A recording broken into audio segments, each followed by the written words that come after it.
Hey everybody, Darren here from Motus, and we're into week 4 of the 28-day lifestyle boost program. Can you believe it? So yeah, we're also into week 4 of lockdown, that means.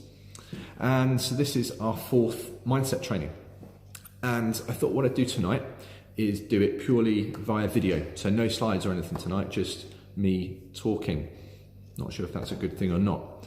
Anyway, tonight's subject is about our response to fear and uncertainty.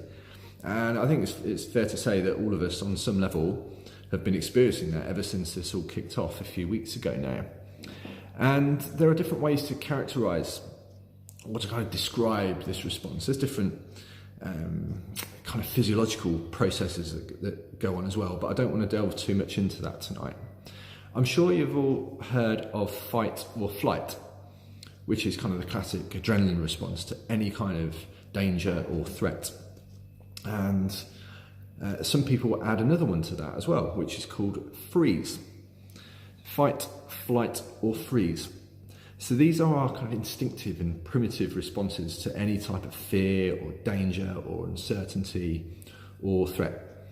So I'm sure you'll agree that all of us as individuals and as a society now, this whole situation has kind of thrust those things upon us in a much more significant and pronounced way, probably since World War II, I think it's probably fair to say.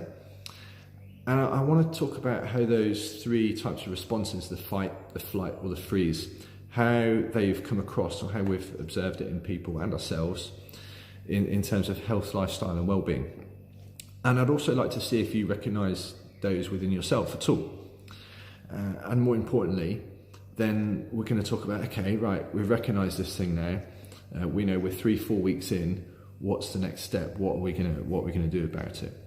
So let me just talk about a few of the ways that we've seen this come out in various people. So fight response. Who thinks they had a fight response to this whole crisis? Who came out fighting when it comes to their health and well-being? Who was immediately on the offensive? Who was downloading every home workout? Who put together like a really detailed routine and plan, like bang, bang, bang, right, military operation, this is what we're going to do, we're going to beat this thing. If that wasn't you, then I bet you know someone who did that. I kind of go through phases of doing that a little bit and then not so much. Number 2, flight. So this one's a little bit different. So someone who's had a flight response in this situation might be almost relying on, what's a good word for this? Escapism. Let's call it escapism. Either there's a bit of denial altogether about the seriousness of what's going on and the challenges that we're all facing, hoping perhaps that it will blow over in a couple of weeks' time, or perhaps they're trying to use other methods to put it to the back of their mind. Perhaps they're using comfort food, perhaps they're drinking more alcohol, perhaps they're staying up late watching TV, distracting themselves in some way, kind of taking their focus away from what's going on. And also so using those, say, tools or behaviours, if you like, to try and take away that feeling of fear or uncertainty, even if it's just for a small amount of time. Anyone been doing any of that? Yeah, I'll put my hand up to a bit of that from time to time. Okay, and then finally, freeze. So this is something I think will resonate with quite a few people. Who kind of feels a bit stuck? Who is kind of a bit lacking in motivation, doesn't know what to do, doesn't perhaps know where to turn. Perhaps we know that we should be looking after ourselves a bit better, but we can't seem to get started on it. Anyone feeling that?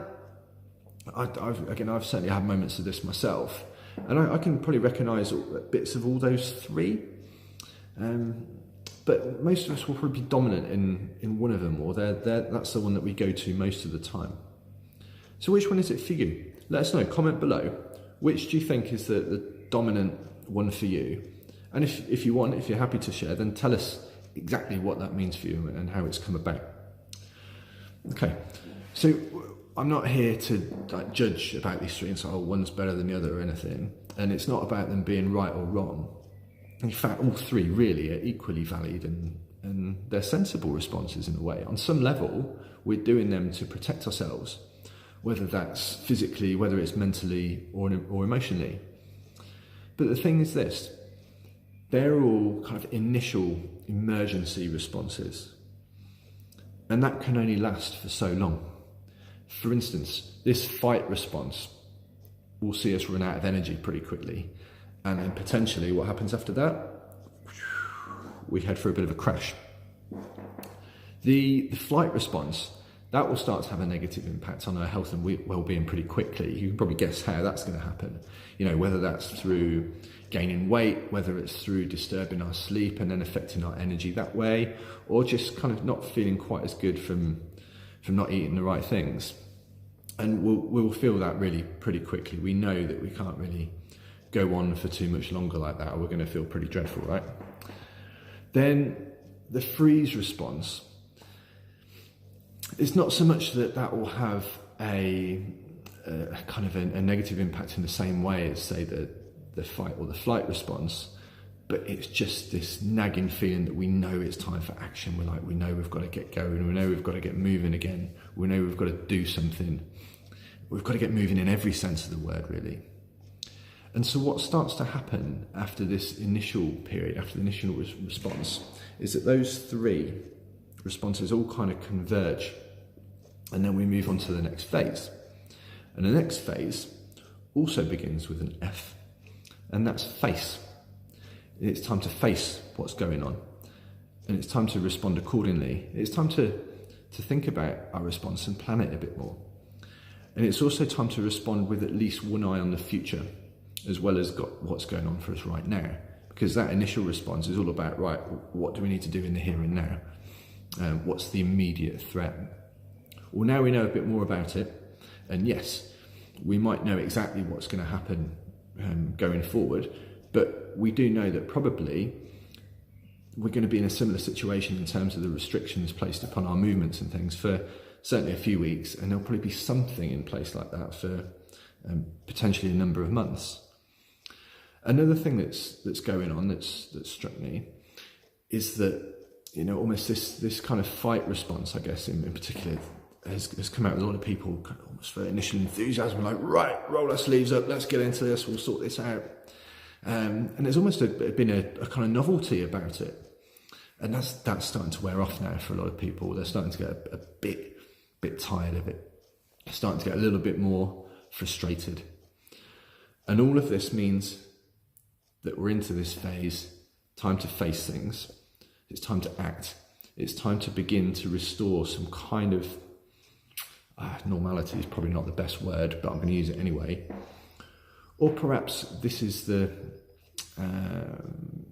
trigger, if you like, this whole situation to reprioritize your health. Perhaps it wasn't where you wanted it to be before, and now this is a pretty big wake-up call to say, hang on, right, what can I do? How can I take personal responsibility for my health amongst everything that's going on? But the thing is, this can still be hard, especially if you're in the freeze thing, if you're stuck, if you're low in motivation, if you're low in energy. And so what I want to say to you is that that's what we're here for, is to help you with that. And next, I'm just going to share with you our top 3 tips for how to move from the fight, flight, freeze into the face, into taking some action now. So hopefully you will have seen some of these feature in our posts on the Facebook group over the last few days. If not, have a little scroll back and check them out after this, just to give you a little reminder and look at some of the ideas in more details. But here's 3 things you can do. Number 1 is to try and change your perspective a little bit, try and change your focus. So instead of looking at the adversity or the challenges that we're facing, how can we try and turn some of those into opportunities? Be a bit creative. There's always something good to come of nearly every bit of adversity, if you like. For example, yeah, we can't go out and socialise, we can't go out to cafes, we can't go out to eat in restaurants, but we can cook from scratch a bit more. And most people will say they wish they could cook from scratch a bit more because they know that's going to be good for their health. So there's an opportunity right there. Again, go back into our posts and you'll see there's a nice little graphic about this with some more examples. but I'd love to know what yours are as well. Number 2, keep things simple, simplify. Again, particularly when it comes to health and fitness, people like to create these kind of really big, extravagant, amazing goals. And don't get me wrong, I love that. I think that's great. It's great ambition, and we will support you doing that. We support lots of people doing that. But right now, it's a time for simplifying and saying, right, how can I make this easy? What's the first thing I need to do? And how can I do something just a little bit better than I did it the day before? What can I do this week that I wasn't doing last week? What can I add back in? Make it easy, make it simple, make it kind of short-term, day-to-day, process-orientated. So it kind of rolls into number 3 really, which is rather than focus on these big goals, which can often seem a long, long way away, especially at the moment when we're dealing with all we're dealing with on a day-to-day basis, focus on those daily or weekly habits that will take us there eventually. And not only that, not only focusing on the habits, but we need to have some kind of accountability system in place.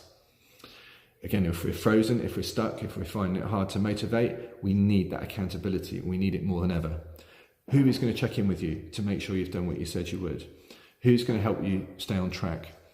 Who's going to encourage you when perhaps you don't feel like it? What structure, what routine are you going to have? What checks and balances are you going to have in place? Who's going to help you plan that journey and that next step when it comes to your health and well-being? So finally, the message for you really is, if you're now ready for this next phase, if you can feel that initial response, that fight, that flight, that freeze, if you can feel that it's time to put that behind us and move forward and face what's going on and reprioritize our health. And it must be important to you because you're here, you're in this group. So you're here for a reason, right?